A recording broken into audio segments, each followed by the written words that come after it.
episode of TBI Uncovered. I'm your host, Erica Renee, and I'm a TBI survivor looking to change the world one story at a time. TBI Uncovered is the platform that allows both traumatic and brain injury survivors, gunshot survivors, stroke survivors, AVM survivors, survivors of various brain conditions, survivors alike, the disability community, caregivers, medical professionals, organizations, and anyone suffering with brain injuries to share their stories and provide tips plus resources and bring awareness to those impacted. My guest today is very courageous and adventurous.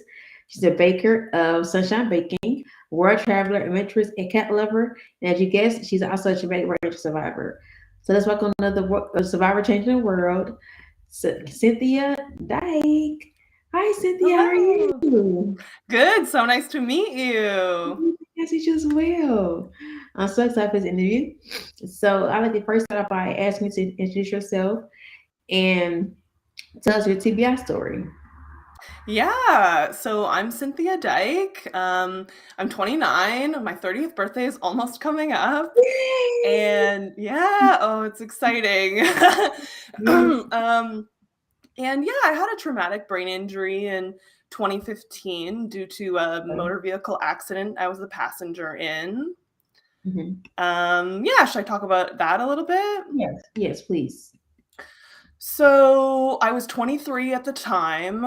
I was going camping with a big group of my friends, and we were sort of deciding on what cars to take because we weren't all going to take cars. We were going to carpool together.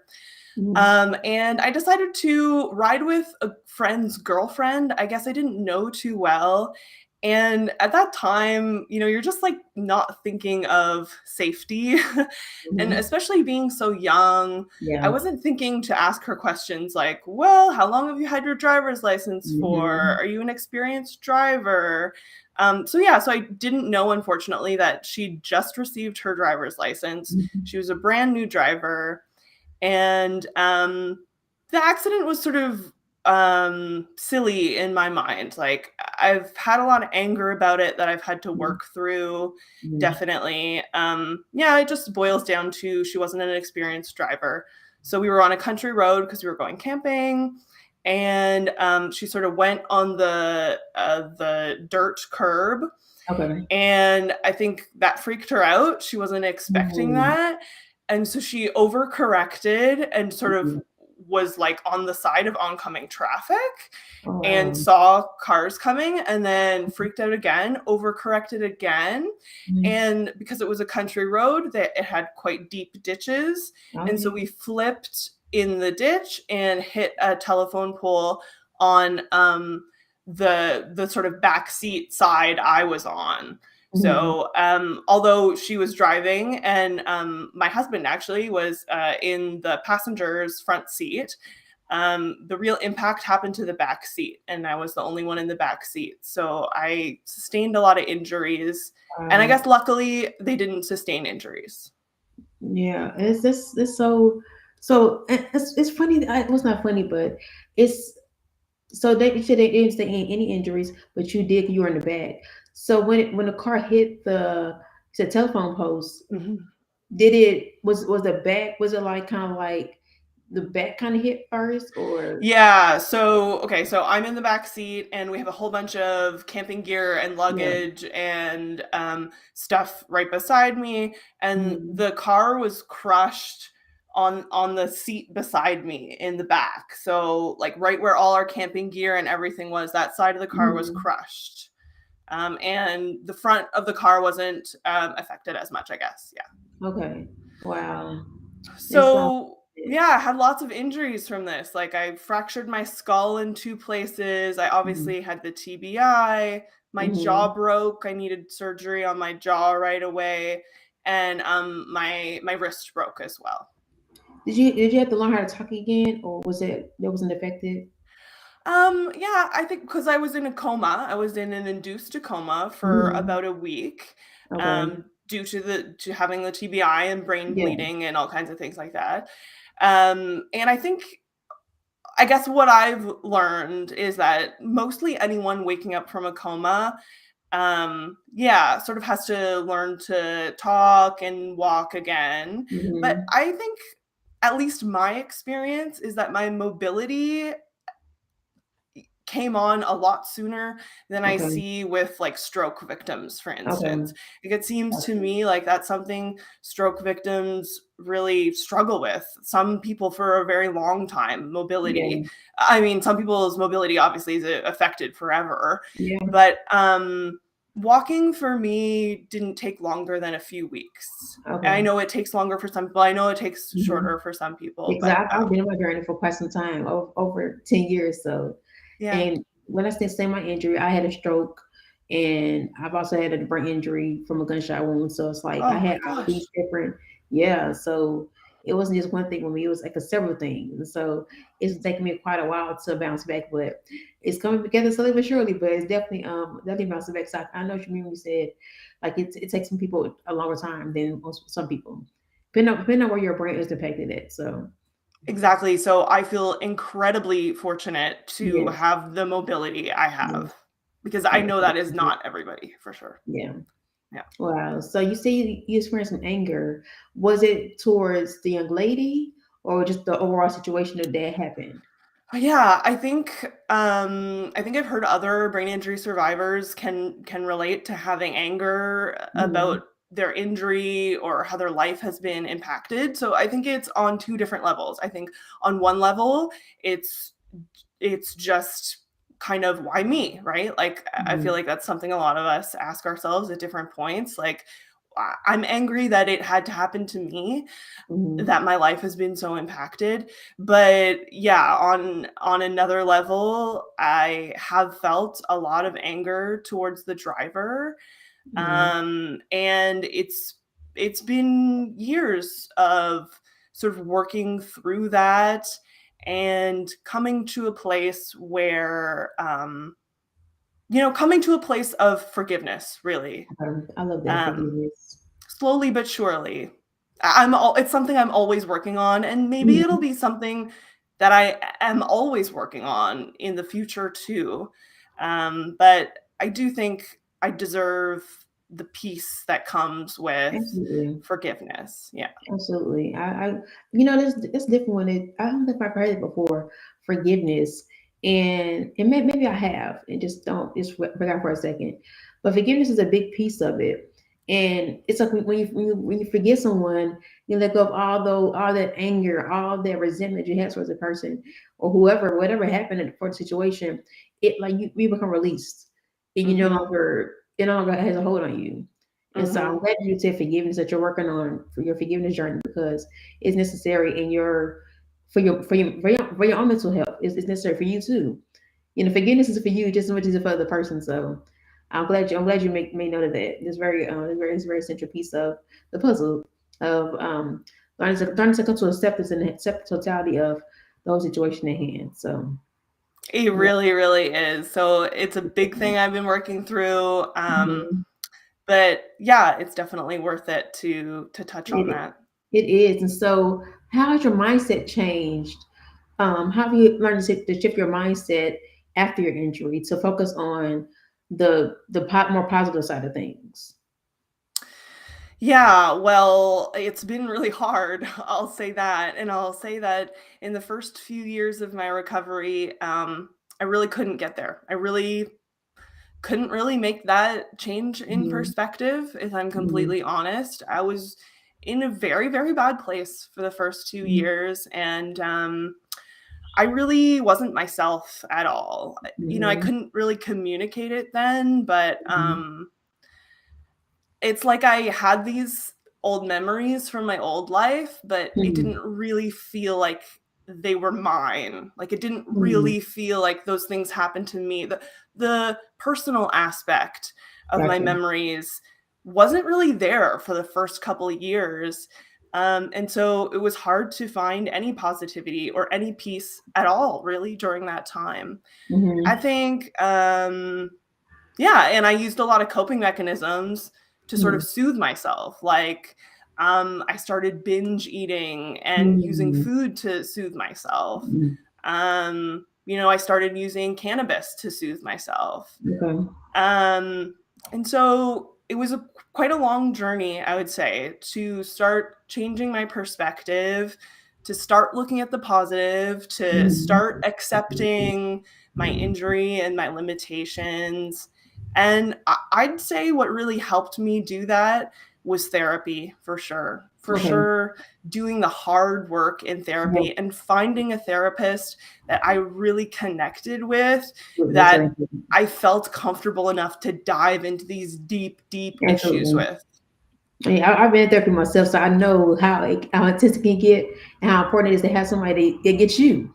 That's not judgments, or that has a listening ear that can actually have the tools and knowledge to help you. I've been in therapy myself, so I know I'm not in therapy now, but I have gone to therapy, and so it's the best I could have done for myself. So, do you agree? Very, very helpful. It really is. If there's any survivors out there that are considering it and haven't done it before, or that have tried it and didn't have a good experience, I would say don't write it off. Try another. I tried 2 therapists before I found the one I really connected with. I've talked to other people and they've tried many more, like a handful, before they found someone that was right for them. Right? I think it's like they need to have the right kind of credentials to help you, I'd say. Absolutely. Another big one for me that I found out sort of in the learning process was that having someone that identified as the same gender as me was actually really important, more important than I had anticipated. So yeah, I tried seeing a male therapist for a little while, and he had great credentials, and he'd been working with brain injured patients for like 20 years or something. Like he was extremely, extremely qualified,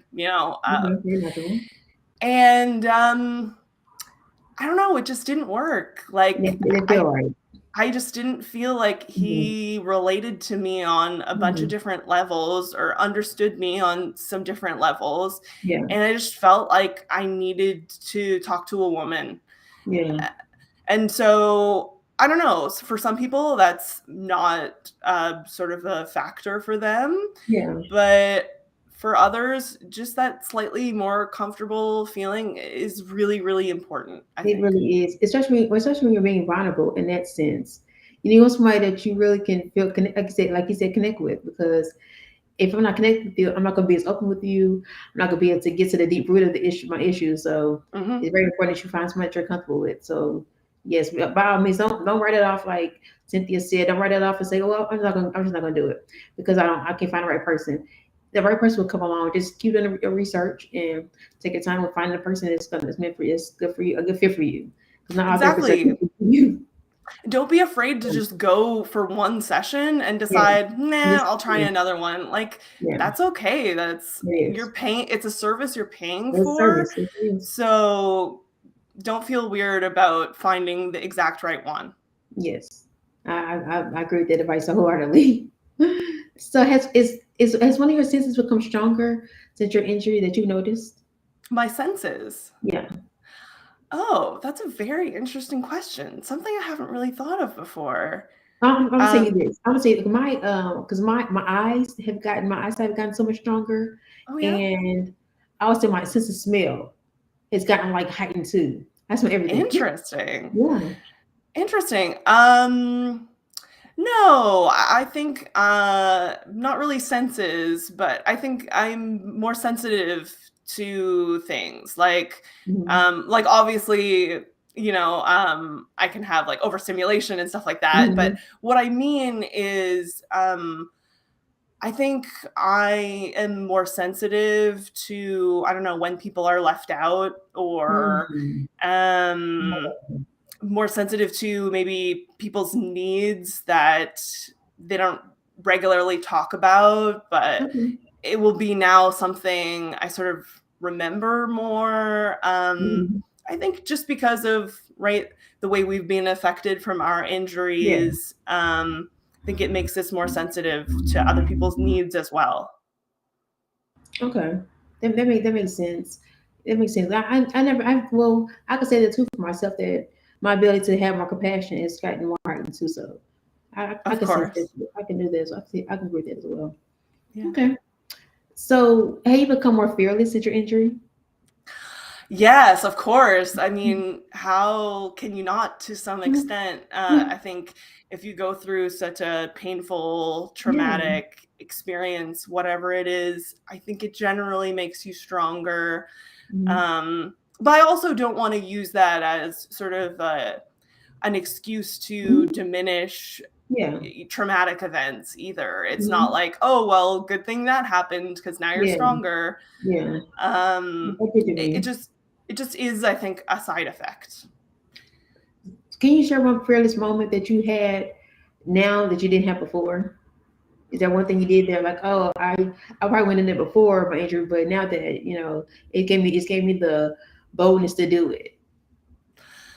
Yeah, well, really what the injury has given me the most, which is maybe the most positive thing I think, is just finding my authentic self and just Mm, being my authentic self and being unapologetic about that, that's right. and and not modifying my actions or what I'm doing in life to simply please others. Mm-hmm.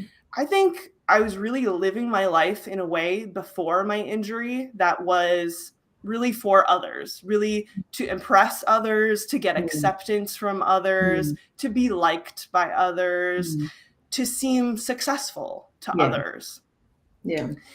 And I was really ignoring my personal wants and needs, my personal passions, just for what I thought other people would like from Mm-hmm. me. And I don't think without such a traumatic experience, I could have even realized that, like that I could have even admitted to myself or realized I wasn't really doing things for myself. I was doing Mm-hmm. things for other people.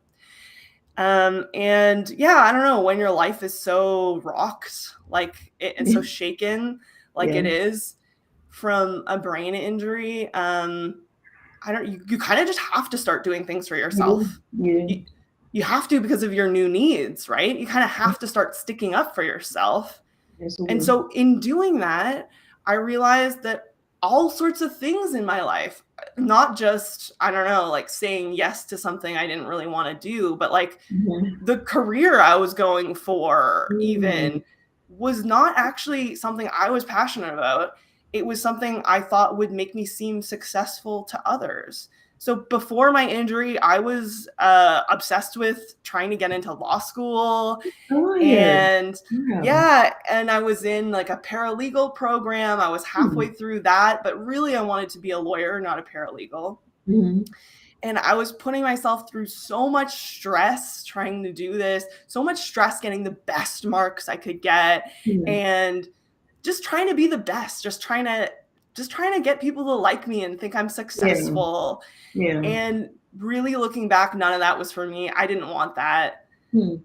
And it is kind of just a miracle in a way that I my love that. injury and the accident made me take a step back and made me really think about what I want. And that wasn't what I wanted. And now I'm Mhm. living for me and now I'm doing what I want. Yeah. And some of that Mhm. is like baking and doing custom Mhm. cakes. That's beautiful. And it's the simple things like that. And it can be like so minute to somebody else, but because it's your journey, it's your life. So, and I'm glad that you had the confidence to say, you know what, I don't care what you think about me. I want to do what I desire to do because I'm passionate about it. When you're not passionate about something, you don't even care. You don't give it your all. You have to do it.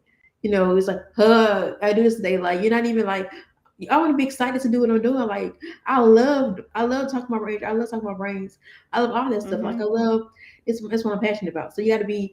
That's make you when you get up in the morning to be like, oh, I get there's no difference today. Like I just like having that excitement and that joy, and it's so important that we have that as people, not Hmm. just me and yourself, but just anybody who's out there listening. Like, don't do something because somebody wants you to do it for one, because you're gonna be unhappy. You Hmm. might be happy now, but years down the line, you're like, I wish I would have did that. I wish. Well, you can do it now. So not the other wish you can do it now. Do it now. 5 years. Exactly. You'll just be full of regrets if you Yeah, don't. Yeah. yeah. And it just becomes It is really harder and good. harder down the line It to does. dive into what you're really passionate about. You'll be 50 years old. Like I wish I would have did that. But because you Yeah. give it to other people, trying to people please and to do all these different things, care what other people think, You're diminishing yourself. You're playing small. I call playing small. You're playing small. So don't play Exactly. small. We're big. So play big. Don't play small.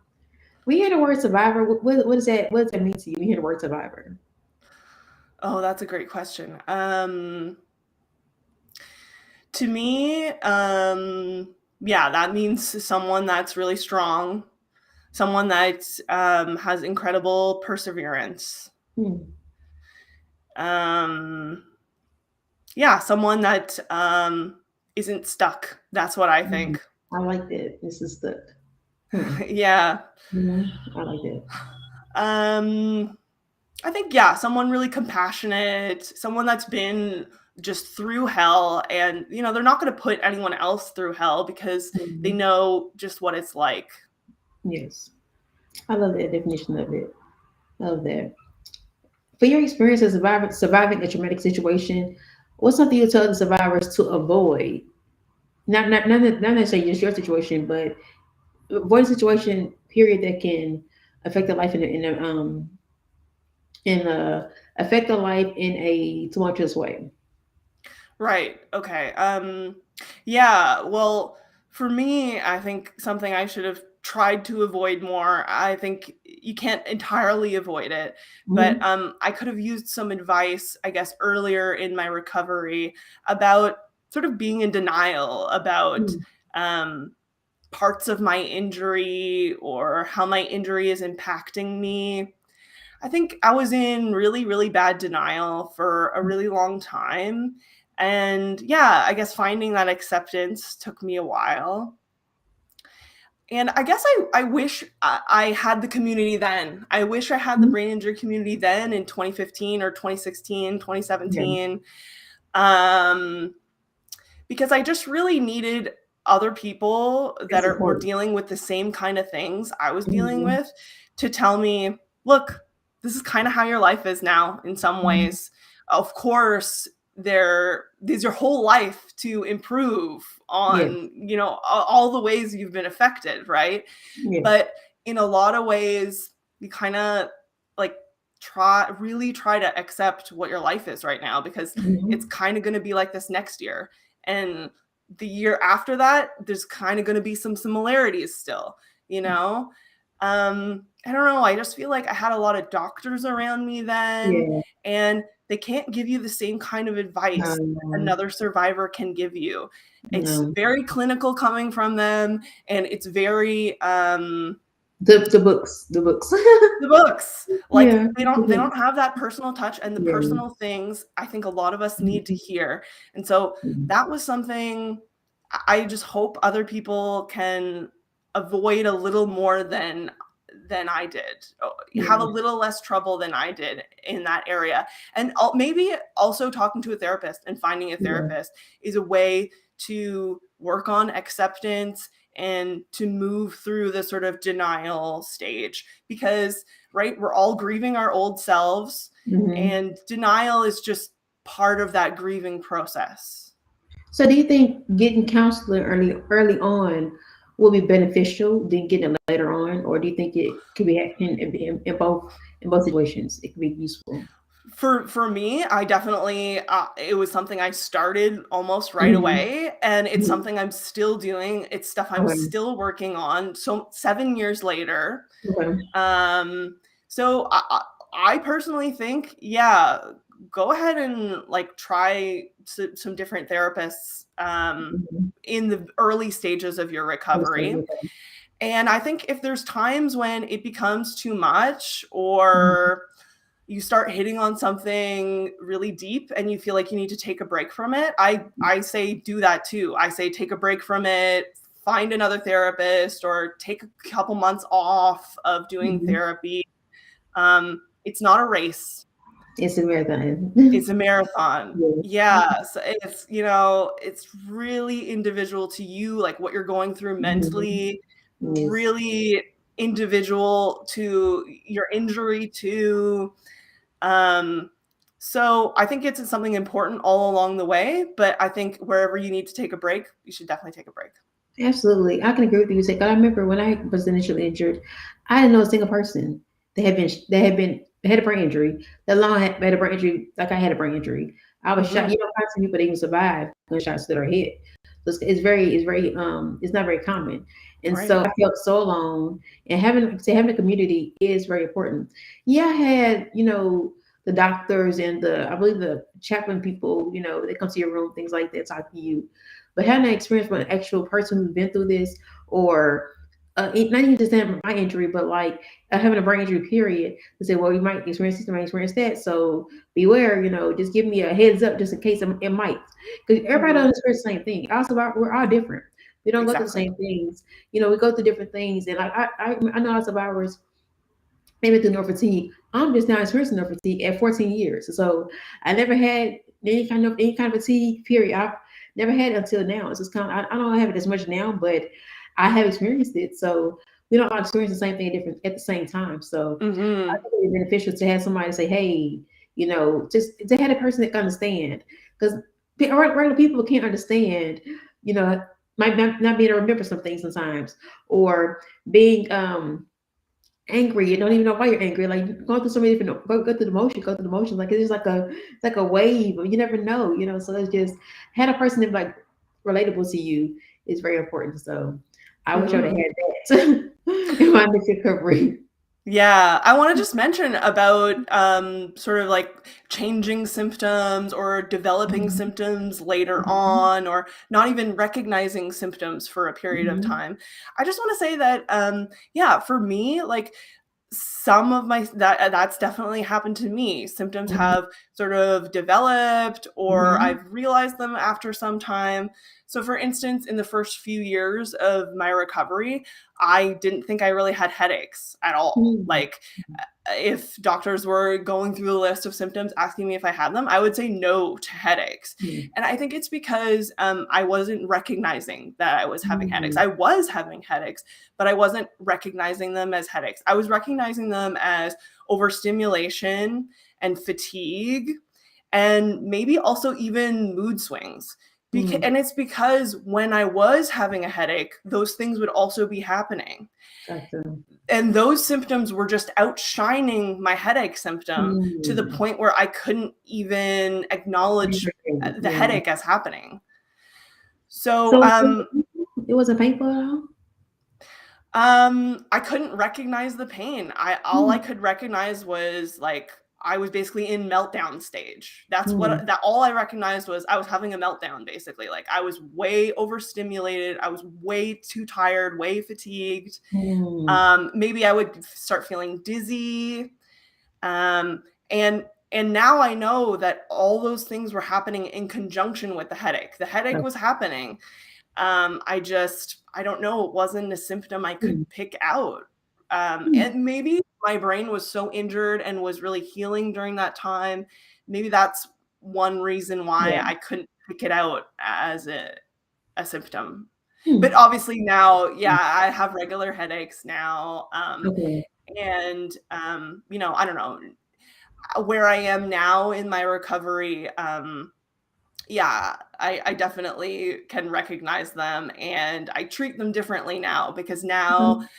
the I realize it's happening sooner. Like I know my triggers, Gotcha. and I'm able to soothe myself sooner than really waiting until that big meltdown.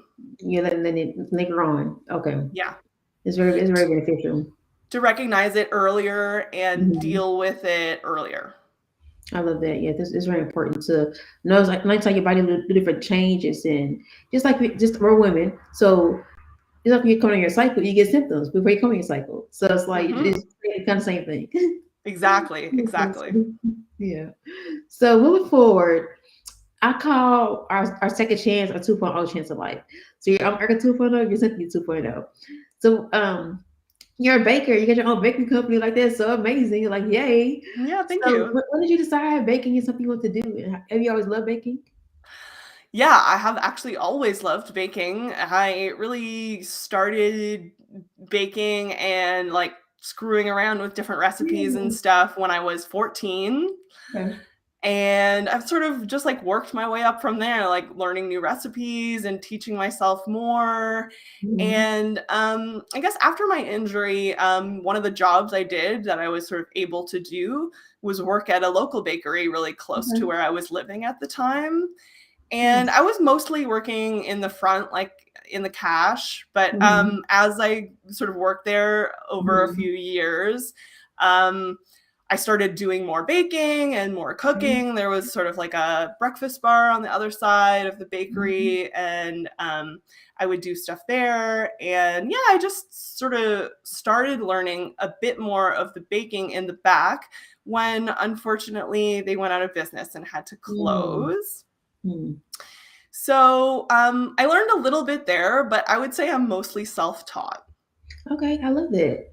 I love Yeah, that and I too. love the concept of 2.0 after our Yeah. injuries, Mhm. um, because I don't know, that really describes it well, I think. Mhm. Because in one sense, I'm always trying to communicate to my family and friends and people around me that I feel this duality after my injury. Like, on one hand, I am the same person I Yeah. was before injury. And on another level, I'm also different. Mhm. And so 2.0, I think, Mhm. describes it so well. I'm the same, but I'm different. Yes, is that I would agree. I would say the same thing. We're the same people, look the same, but we're a lot wiser. Got Yeah. a lot more experience on our belt, Yeah. So we do some stuff that people can't even fathom. So we do some pretty tough stuff. So I think it's 2.0 is definitely a great thing. I know another survivor. He's to the T 2.0, and so Nice. I interviewed him last year. We Hmm. talked about that. But I think kids is more for something different. But I love the 2.0 because it's like you're the same person. We got to take a chance. So 2.0. So that's where I came from. Exactly. Originated from. So you have your own custom making business, as I stated. And what's the name of your business and what desserts do you make? What's the fan favorites that people request all the time? Yeah, it's called Sunshine Baking. That's nice. I'm just starting to grow it, so we're Mhm. sort of still in the beginning new phase of this Okay. business. But Okay. I've had a few clients already, Yay. and yeah, I've definitely been baking a really, really long time for fun and teaching myself. I think maybe my signature thing right now Mhm. is like a chocolate drip cake. Oh, the drip. Okay. So yeah, yeah, like with the Like cake, has like have you little designs on the side, like the little. Okay. yeah, yeah, yeah, yeah. I love that. Yeah, but I love to do all kinds of flavors and really ask my client lots of questions on what they Okay. like and kind of design stuff that they like and come up with something totally unique to them. So you do birthday cakes and you do the family desserts. Do you Yes, do totally. And cookies? all kinds of desserts. Yeah. If anyone wanted anything in particular, cinnamon buns, cookies, Really? anything. Anything, I can come up with it for sure. Do you do pies as well? Oh, yes, Oh yes. wow. Okay. Well, Hmm. yeah, y'all around the board then. I love it. Do you get orders? So, are you got orders from other states or other people requesting um your desserts? Yeah, right now it's just localized to Ottawa, Ontario. So Okay. right now, I think that's sort of my limit for Okay. delivery. For right now. Okay. For right now. Yeah, but yeah. So I They don't know think if anyone is in Ottawa, Ontario, or I don't know, maybe Toronto and coming to visit or something. yeah. Check you out. See? Check me out. Yeah, definitely. So do you have like a standalone store or No, it's just sort of a business I'm doing out of my house right now. okay, But yeah, I have all the tools I need for sure, okay, and I have an awesome stand-up freezer in my okay. basement that I use for my cakes, Yeah. which is really, Yeah. really convenient. And a nice little sort of like area in my foyer for customers and stuff. Okay. Yeah. I love it. Okay, I love Yeah. it. You gotta start somewhere. The important Gotta thing start is somewhere. the important thing you started. A lot of people don't start. So that's half the battle. So you're doing a lot better. A lot of people are It's doing. true. And That's yeah, I think I just got a lot of encouragement from Yeah. friends and family, Mhm. and I was just like, "Yeah, you know what? I should do Right. this. This is Right. something I love doing, Yeah. and people love my baking." That's So, wonderful. That's yeah. wonderful. I love it. So, like I told, I shared earlier with you, I had a cat. His name was Seymour. I love Mr. Mhm. Seymour. But ironically, I'm allergic to cats now. My eyes get watery. I can't be around a cat for more than Mm. a minute because my eyes get watery. I'm gonna sneeze and it's not gonna be good. Oh, no. So, what's your cat? What's your cat's name? And how long have you had her? Yeah, her name is Honey, and I got her Mm, in 2016. okay. I would say she's like a bit of a, I don't know, like support animal or something Yeah. like that. Like I Mhm. definitely got her earlier in my recovery because I heard, I don't know, pets can really aid in your recovery, I Mhm. guess. Oh, and I also heard that cats purring, I don't know, does something magical and Really? great for healing bones. Really? Hmm. And obviously I had, broken bones and stuff from Yeah. my accident. Mhm. And well, I don't know. I always grew up with cats too. Actually, I grew up with lots of animals. Really, I did too. My Did you too? Yeah. All kind of like turtles, hamsters, guinea pigs, dog, all kinds of stuff. Yeah, all kinds of Cute. stuff. My husband is always joking like I lived on a farm like when I was a kid, but I didn't really live on a farm. We just had a lot of animals. Animals. Like at one time when I was a kid, we had 4 dogs, like Oh 2 wow. cats, fish, Wow. birds, like it was I getting a had fish. I little had fish crazy. too. I had What? fish Say too. that Yeah, again. I had fish. I had fish too. I had the. Yeah, oh my gosh, we had They're beta fish. They're beta fish and oh, I goldfish, love I betta believe. fish. Yeah. We just We always had find them. goldfish, Yeah, and they one always of our find. goldfish get huge. Did you They know they that? do. Like, They they real get big. they get Yeah, huge. they get real big. They do. So I see your Instagram page. You always travel. What's some of your favorite places you've been to? Recently, yeah, me and my partner went to, New York. Oh I yeah. hadn't been to New York City yet. I never been to New York either. So. Yeah, well, actually, I live quite close to the border, I Mm. guess. So I've gone over to Watertown, I think it's called, just for, like, shopping and things like that, but I Oh, hadn't been to It's a water town. Yeah, I think it's called Mm. Watertown. Okay. That's sort Mm. of like the closest town to the Canadian border right Okay. where I live. Okay. Yeah, and there's sort of been times like as I was growing up that going over to the States for shopping sort of like Mhm. made sense financially at times. Mhm.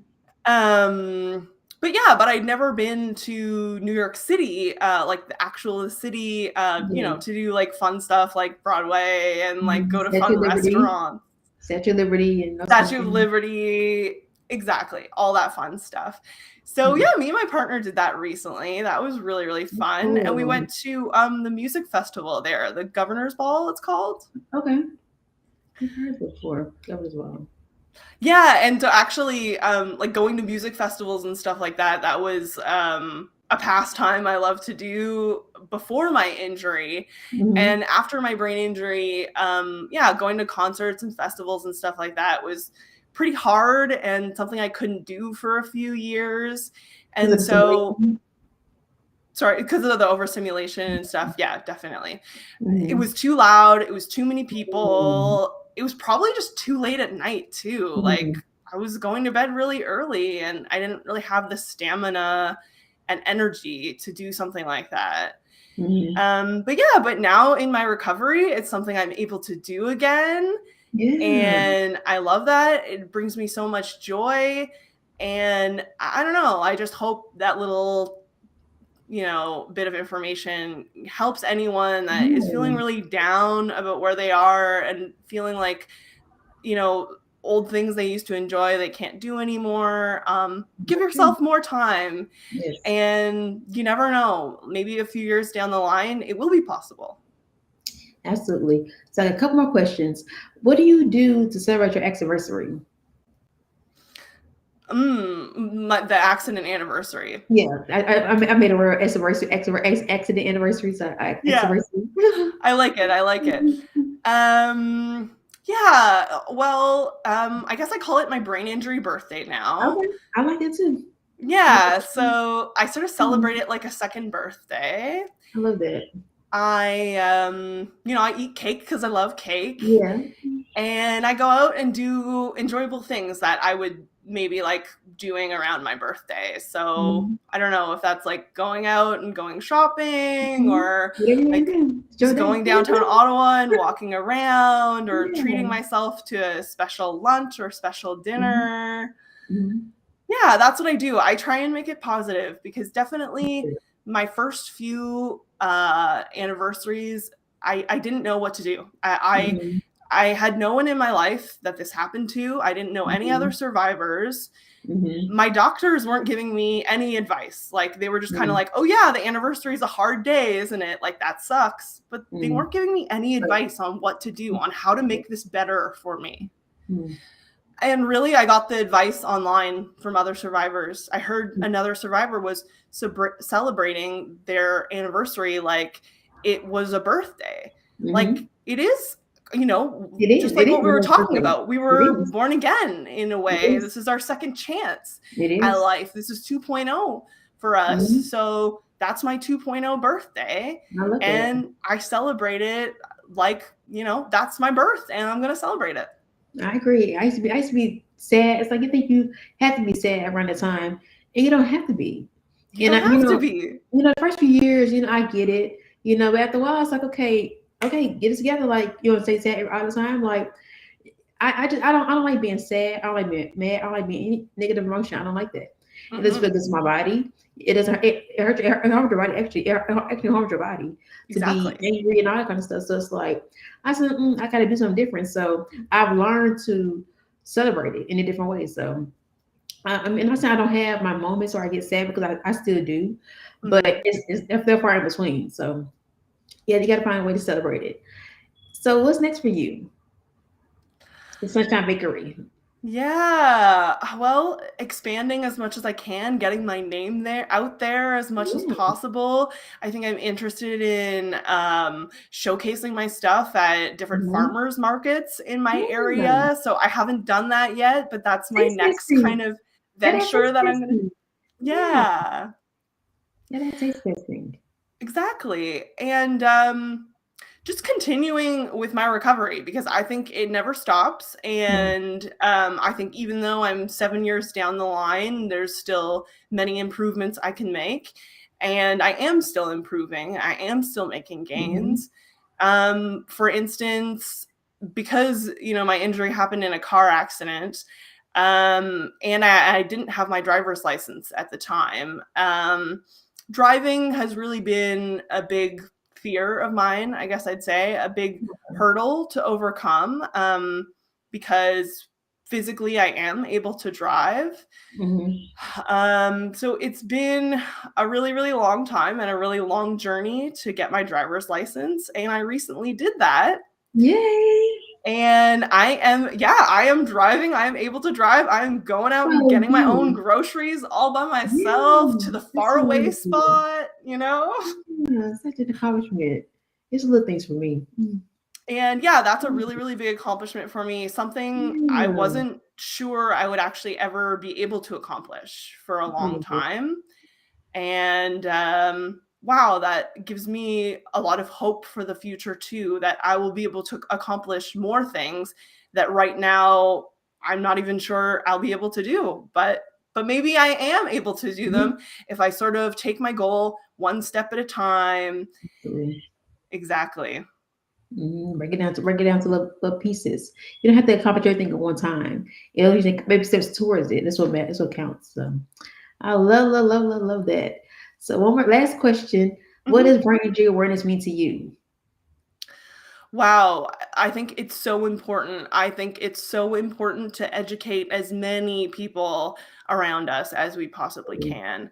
I mean, to me, awareness awareness is up to each and every one of us, I think. Mhm. I think if you have a brain injury, I mean, it's up to you to educate and bring awareness to those around you in your personal life. And I think things will get a whole lot better. And I know this from personal experience. Things get a whole lot better when you start doing that. Mhm.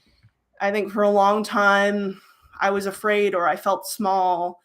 I felt maybe ashamed of where I was with my injury. And yeah, it made me feel small, and it made me feel like it was something I didn't want to talk about.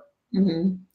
And that was detrimental to me Sure. most, because it meant the people around me didn't know the details about my injury and Yes. about my circumstance that they really needed to know to treat me in the right way. Yes. And it's not the fault of the people, of the sort of regular people in our lives that don't have Mhm. injuries or that Mhm. haven't been touched by injury before in any other way. It's not their fault that they don't have the information and that they're ignorant to a lot of the struggles we go through. So I think awareness is so important, and I think it's something that hopefully all of us do regularly, Yes. because we deserve the people around us to know what we're going through. Absolutely. Couldn't say it Yeah. better than that. We'll put a pencil right there. Couldn't have said it better than that. And yeah, I wholeheartedly agree with you. You can't be mad at people for something that you're not even talking about. But what Hmm. they don't know. It's like being mad at a child for not knowing how to um um ride a bike. If you never showed them or never taught them, how they're gonna learn. So you can't be mad Exactly. for something that you haven't even talked about. So I like that you said that. So that's pretty good. Put a pencil right there.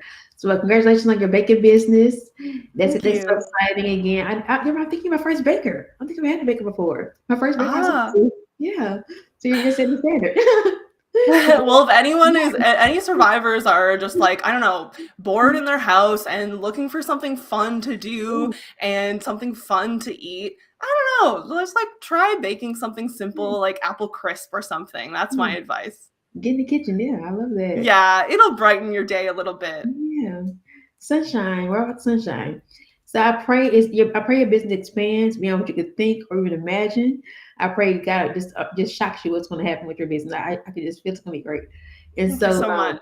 you're so welcome. Thank you again for taking time out to out of your schedule to help me inspire the masses with your story. I know it's going to touch somebody. All your advice you gave. We're going to counseling on the other great things you said, the gyms you drive. So thank you for that as well. Let everyone know they can stay connected with you online on Instagram and support your business as well. Yeah, thank you so much for having me on. You're more than welcome. So let them know how they can follow you and support your business. Yes, yeah. Follow me on Instagram to know more about brain injury, TBI, mental health struggles at Cynthia_Dyke. That's CYNTHIA_DYKE. Mhm. And they can find my baking business, or just like, I don't know, the fun new thing I'm baking Yeah. at sunshine_cakes.baking. That's on Instagram as well. Yes. I love that. So thank you again for your opportunity to hear Cynthia's story. You can connect with Cynthia on Instagram, as she said, at Cynthia CYNTHIA_DYKE, and check out our baking business page at sunshine_cakes.baking. And show us some support, like her page, like the picture she's posting, her delicious treats. I gotta look on her again myself and see how the cakes. I love chocolate, so I'm a chocolate lover. So I love Nice, check it chocolate. out. Yes, check it out. So that's all for today's episode. Hope you enjoyed meeting Cynthia, learn more about her. And as always, you can connect me on Instagram at Erica R. Walker, 878, and on YouTube, Erica Renee Walker. Tune in next week for another story of triumph, another survivor, or it could be another business or whatever. You never know. Well, Erica Renee, remember, we all have a story. Maybe you can change the world with yours. See y'all later. Bye.